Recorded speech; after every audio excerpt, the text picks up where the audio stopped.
আসসালামু আলাইকুম। একটা রেসিপি নিয়ে চলে এসেছি, টিকিয়া বানিয়ে দেখাবো। তার জন্য এখানে মাটন নিয়ে নিয়েছি। মাটনগুলো এইভাবে করে থেতো করে নিতে হবে শিলপাটায়। এইভাবে থেতো করে নিচ্ছি। এইভাবে থেতো করা লাগবে, এরকম নরম নরম হবে তবে বানানো হবে। এইভাবে ভালোভাবে আমি থেতো করে নিচ্ছি। আমি ছিঁচে নিয়েছি এইভাবে করে, এইভাবে এরকমভাবেই থেতো করতে হবে। নরম নরম হয়ে গেছে, সবগুলো করে নিয়েছি। এবার চলে যাবো টিকিয়ার জন্য। পেঁয়াজগুলো কেটে নিচ্ছি। 50 টাকা পেঁয়াজ লাগবে, এর পেঁয়াজগুলো কেটে নিচ্ছি। এইভাবে করে আগে ছুলে নিলাম পেঁয়াজের খোলাগুলা। এইভাবে করে সরু সরু করে কুচি করে নিচ্ছি। এরকম সরু সরু করে কুচি করা লাগবে।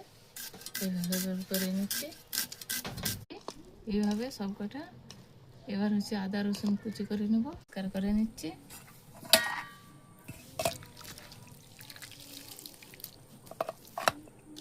পেঁয়াজে লবণ দিয়ে দিলাম।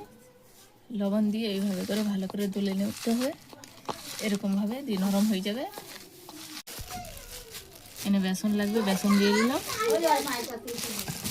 অল্প অল্প পানি দিয়ে ডো তৈরি করে নেব টিকিয়ার জন্য। এইভাবে করে মেখে নিচ্ছি। হলুদ গুঁড়ি দিয়ে দিলাম, এখানে অল্প লঙ্কার গুঁড়ি দিয়ে দিলাম। এর জন্য কাঁচা লঙ্কা লাগবে, এইভাবে করে কুচি করে নিচ্ছি। এইভাবে করে কুচি করে নেব লাগবে। এখানে গেট করে নিচ্ছি, গেটারে করে এইভাবে করে গেট করে নিচ্ছি। আদাটা লাগবে, রসুনও গেট করে নিচ্ছি এইভাবে করে। এইভাবে করে গেট করে নিচ্ছি। কুচি করে রেখেছিলাম, নিয়ে নিয়েছি। এবারে মাটনটা হচ্ছে থেতো করে রেখেছিলাম, সেই মাটনটায় লাগবে। এইভাবে করে দিয়ে নিচ্ছি। দিয়ে নিয়ে ভালো করে মেখে নেব। সব উপকরণগুলো একইভাবে মেখে নেব।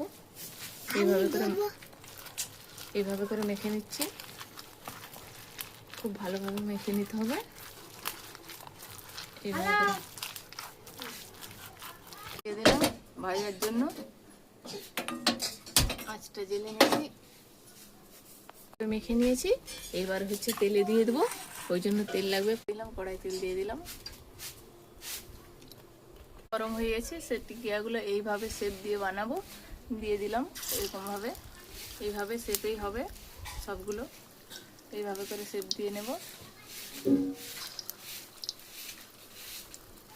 এইভাবে করে সব কটা দিয়ে নেব। হয়ে গেছে, লাল লাল করে ভেজে নিয়েছি। এবার উঠিয়ে নেব। এরকম ভাজাটাই হবে। এইভাবে করে ভেজে নিয়েছি, তেল ঝরিয়ে উঠিয়ে নেব। এবার উঠিয়ে নিলাম। এবার সব ভাজা হয়ে গেছে, এবার উঠিয়ে নিয়েছি। সবগুলো উঠিয়ে নিয়ে চলে এসেছি। মাটন দিয়ে টিকিয়াগুলো বানিয়েছি। এই যে এরকম হয় টিকিয়াগুলো, আমরা এইভাবেই বানিয়ে খাই। ভিতরটা দেখুন বন্ধুরা, এরকম হয়েছে। আমরা এইভাবেই বানাই টিকিয়াগুলো মাটনের। খুবই টেস্টি লাগে এগুলো খেতে। আমরা এরকম বানিয়ে খাই। ভিডিওটি ভালো লাগলে সাবস্ক্রাইব করে দিবেন, লাইক করে দিবেন, ফেসবুকে ফলো করে দিবেন। ফেসবুকেও ভিডিওটা দিয়ে রাখে।